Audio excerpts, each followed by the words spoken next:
Hey guys, welcome back to my channel. If you're here, that's because you've probably watched the part 1 of this video, so thank you so much for watching. My name is Faith and this is Faith's Pulse. I'm a Nigerian living in Brisbane, Australia, and on this channel I talk about meaningful living, travel, and of course general living tips here in Australia. So guys, we're just going to continue with the other part of the video. So it's just the remaining part of the culture shocks I experienced when I arrived in Australia. This video is also going to be helpful to anyone who is planning to move to Australia from Nigeria. So if you know anyone who fits the target audience, please do well to share this video with them. Tell them about my channel because I intend to share so much more tips and experiences about living in Australia. So yeah, let's go to the next culture shock. The next one would definitely be having to talk about Nigeria more. So just because I'm Nigerian, a lot of people were interested in knowing, oh, where are you from? What country are you from?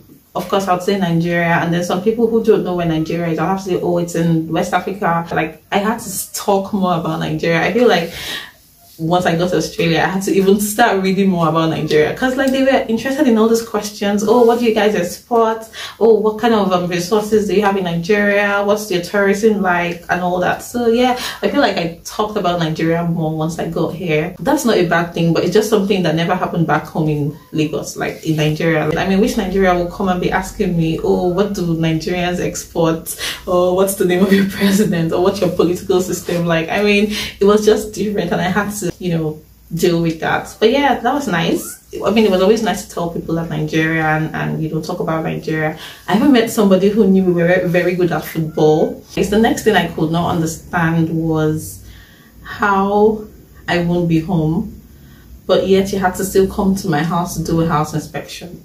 So there's this thing that goes on in Nigeria. I mean, like every 3 months your house gets inspected. So the real estate company comes over to like take a look at like the house, the rooms, the toilet, the kitchen, and then it's also an opportunity for you to let them know if you have issues like that you need to be fixed. I mean, that was nice, but what if I'm not home? It was just crazy. Like, what if I'm not home? And then I had this conversation with James. I'm like, so all the times, like, if nobody was home, what would have happened? He's like, oh, they just tell you, oh, make sure the like rooms are accessible because they have the key already. So they'll just gain entrance into the house and check what they have to check. It was such a weird thing for me. Back home in Nigeria, like, the landlord has no business coming into your house again. Once you've paid your rent, why are you coming to my house? I'm giving you your money. I'm not owing you. You can't come into my house. But here it's crazy. They actually can come into the house. They'll notify you, but they can actually come to the house in your absence. And I found that very shocking. Like, another thing with the housing culture here is you can't hang things on the wall. So unless there's an existing like nail or a wall hanger there, you can't put anything extra.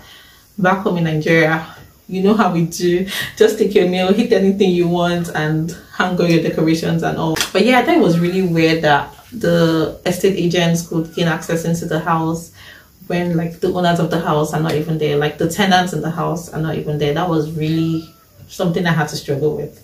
So the next one will have to be the self-service culture here in Australia. Grocery shops have like self-service stations. So if you don't want to go to the counter to pay for your goods, you can actually just go to the self-service corner and do it yourself. To get for your gas top up is self-serviced as well. The buses, there's no conductor taking your money. You just use your card and then go into the bus. And the funny one is, you know how you go to the grocery store or supermarket or mall and then there's someone to help you push your trolley to your car?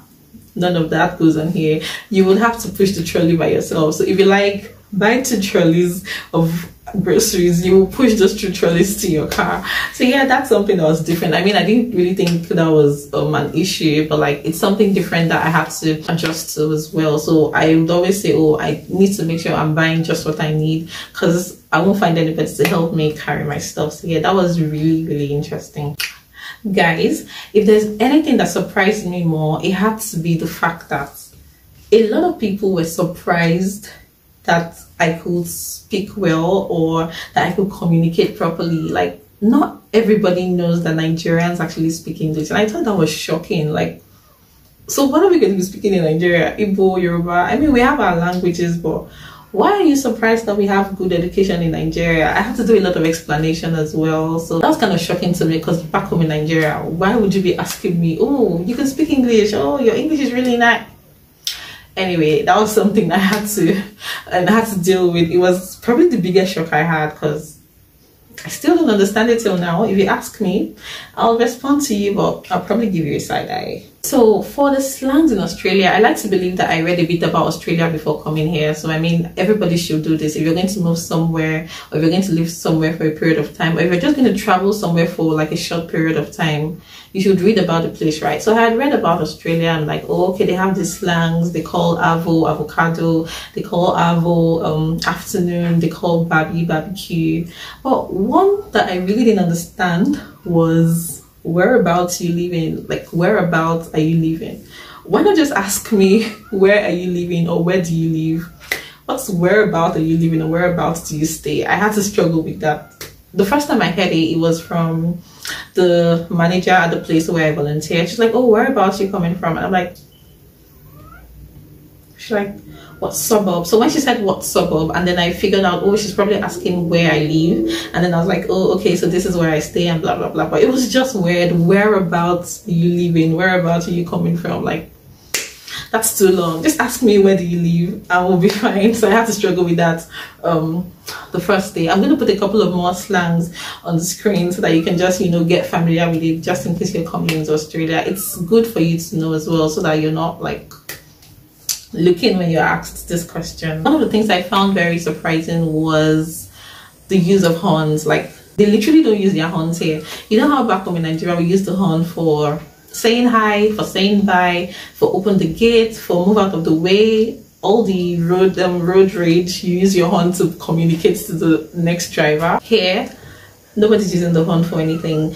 Actually, the first time I heard the horn it was such a weird situation. So James and I were crossing the road and it was windy and the wind had blown off my hat. I had not realized, so we're still crossing, and then the guy horned, and then we turned, and then he pointed, just trying to show us that like my hat had fallen off. That was the first time I heard someone use the horn. So yeah, get used to it, guys. You hardly use the horn here. If you're someone who like has road rage and everything, you'd have to curb that, because here we're not using the horn. I don't know if there's a fine, but you don't get a lot of people using the horns here, in the car horns here in Australia. So this is somewhat funny. When I'm crossing the road, I still do like a half run, half walk, just because I'm still not used to the idea that, you know, the cars would actually stop for you to walk through. It's even funny that when it's not even like a very busy road, the cars will still stop for you to walk through. Like, the car users are so friendly and so nice. Back home in Nigeria, someone will ask you, are you a zebra? Why should I be waiting for you to use the zebra crossing? It's so funny. But yeah, that's something that I still have to get used to sometimes, because when I'm crossing the road, I'm like, oh, am I taking so much time? Am I, you know, just taking my time? Should I walk a bit faster and all that? So yeah, you need to get used to that when you're in Australia. The next one will be the first name basis approach here in Australia. Like I mentioned before, so my first contact to any working experience would be with the manager where I volunteered. So her name is, let's say, Tolu, and I kind of struggled with calling her Tolu. So in emails, or when I'm sending her an email, or when I'm talking to her, I'm like, oh, Miss Tolu or Miss T, because people shorten her name to like T. People will be like, oh, T something, something, oh, T that, oh, T this, or this. And I keep saying Miss. She never corrected me, because I mean, she felt, oh, that's what I was comfortable with. But I kind of struggled with it. So for the manager, I would say Miss this, and then for other people who were a bit younger, I would, you know, try to call them their names. But it was just weird, because she was like really elderly. Like, it was obvious she was very older than me. Why would I be calling you just by your first name? It was so weird. But yeah, I've gotten used to that now. That's something you'd also have to get used to when you're here. Another thing I didn't used to bother doing when I was back home in Nigeria was checking the weather. Like, why am I checking the weather? And then my routine back home was literally like, go to work from the house, stay at work for like 8 hours, and then drive back home or whatever. But here, the weather is not so erratic in Brisbane, but you would still have to check the weather to go out. So, and then to dress appropriately as well. So yeah, that's something I had to get used to. It's not so much of a big deal. Like, I didn't have to struggle so much with it, but yeah, that's something you have to do when you're here. So guys, I don't know what it is with Mondays, but if you're planning to do like a hangout or have lunch or have, you know, one of those fun fancy brunch with your friends on a Monday, you might be in for some kind of disappointment. I don't know what it is about Mondays, but I noticed that a lot of the restaurants are not open on Mondays. So there's been a couple of times where we're like, oh, let's go get fish and chips, or let's go get this, and then we get to the shop, to the restaurant, and it's closed. So yeah, I'm not sure what it is with the restaurants, but most of them are not open on Mondays. The next one will be the road signs. There are signs everywhere. Parking signs, dog signs, speeding signs, speed camera signs. There are signs everywhere. So when you do something wrong, you can't even say you didn't know, or you didn't see the sign, or you weren't notified. Because trust me, 1 meter away or less than a meter away, you will find a sign that will tell you what you're doing is wrong. So yeah, if you're in Australia, you have to get used to reading the signs on the road, looking around for signs before you park on the road. There's no like illegal parking or whatever. There's always a sign that should have told you what to do. There's also like the neighborhood watch sign, which I've noticed in a couple of places. I think that just means that be aware that the neighbors are watching. So if there's like a strange car around the suburb or the street or the area, or if there's like some strange looking person or strange activity going on the street, the neighbors will probably come out and say something to you, or even call the cops if necessary.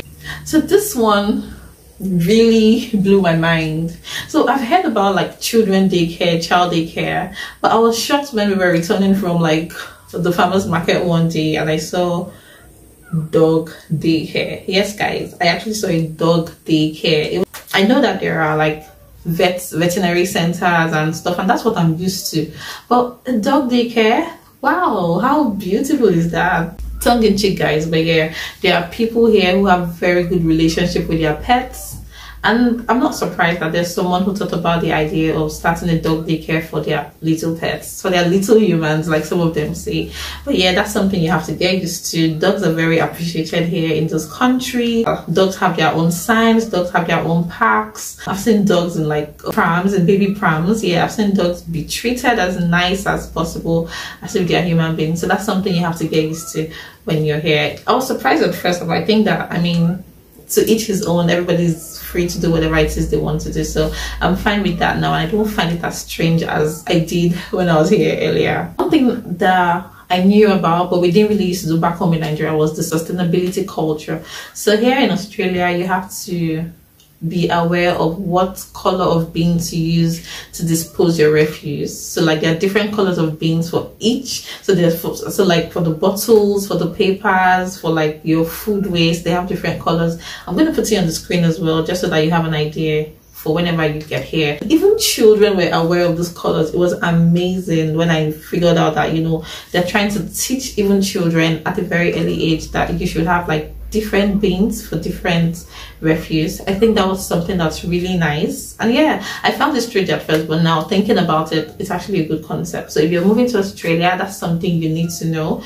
Don't eat your food in the park and drop it on the floor, or don't go to the malls and not know where to put your paper plates and your food waste. So the next one that really surprised me was honesty box. I think I found this in Mount Tambourine. We had gone to Mount Tambourine for a trip, and on the way we saw like avocado on the road in front of a house, literally, and then there was a box by it, but there was nobody standing next to the avocado. So when James said, oh, let's get avocado, I'm like, oh, okay, like we'll have to look for who's selling it. He was like, oh no, there's no point, like there's a box there for us to just put the money. So the level of trust they have in each other is quite nice. Back home in Nigeria, I'm not sure that you'd see some like food stuff on the road with a box, and then they'll just write something, oh, put your cash in here. That's something that really shocked me when I was young. I'm like, oh, okay, that's really nice.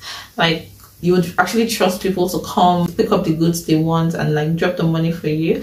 That was something that shocked me. So yeah, you'll most likely see things like that in the streets when you move to Australia. The next one will be like the medical side. One time I had to go to the hospital. We had to see a GP first, and the GP just means a general practitioner. So unlike back home in Nigeria where you just drive straight to the hospital, you have to see a GP first, and then the GP here would refer you to a specialized doctor if required. So that's something I found really different. I'm like, back home, how we have like our family doctor, we have like a hospital where we always go to. We might have such here, but we're not at that stage yet. So we just go see a GP, and then the GP refers us to who we need to see. So guys, this one was really funny. My first time at church, I had met some friends, and like, oh, like let's go have lunch next Sunday and blah blah blah. So yeah, we went out to have lunch. Okay, so James has said to me, you'd most likely be paying for your meal by yourself, and I thought, but they invited me to lunch. Why do I have to pay? I'm the new person. Why do I have to pay? But yeah, I ended up paying for my meal, which wasn't like, I mean, I was ready for it, but I just thought that, oh, like back home in Nigeria, if someone says, oh, let's go for lunch, that person is most likely going to be paying for it. And I just thought, oh, maybe it's because we're all ladies, because I've also gone for like lunch and hangouts with friends, and then they offered to pay. So I think it just depends on who you're going out with, and you'll most likely find people who will pay for your lunch, and sometimes you have to pay for your own lunch when you go hang out. Something I found really interesting when I moved here was having to like look at your maps, either Google Maps or Moovit, like we use here in Brisbane, Australia, just to know like bus arrival times and the bus stop where you need to come off and all that. That's something back home that I didn't really have to do. I mean, whatever time you get to the bus stop, you find the bus or you wait for the bus. The conductor is there screaming out the location where he's going to. Along the road when the bus is driving, he's also screaming out what bus stops are next. But here it is totally different. Like, you should use your map. So I remember when I had to do like some trips on my own, I'll have to look at the map and then count how many bus stops ahead I need to go. But the Moovit app is really nice. So if you move into Australia, you should definitely download the Moovit app. I know that works very well in Brisbane. I'm not sure about other states, but yeah, the Moovit map actually, like when it's on live, it actually moves as the bus moves, so you know exactly where to stop. Here in Australia, when you're coming down from the buses, I noticed that people would always say thank you to the driver. I thought that was nice, but also very different from what I'm used to. So I now say thank you to the bus drivers. I mean, back home in Nigeria, drivers probably still moving, and then you're trying to jump off the bus, or the conductor is like, I beg, they go, like, I beg, come out, come out, come out. What time will you have to be saying thank you to your driver, your conductor?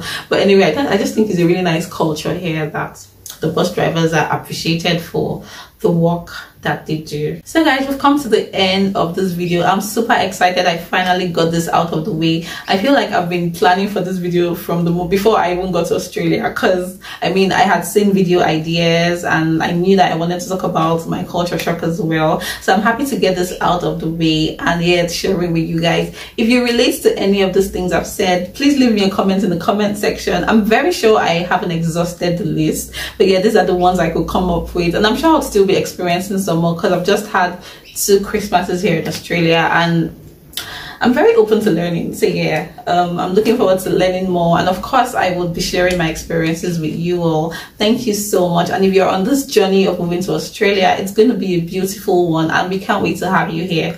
Thank you so much for watching. Don't forget to leave me a comment. I love to respond to them. Like my video, that just means giving me a thumbs up, and yeah, I'll see you in my next one. Bye. Give it to me like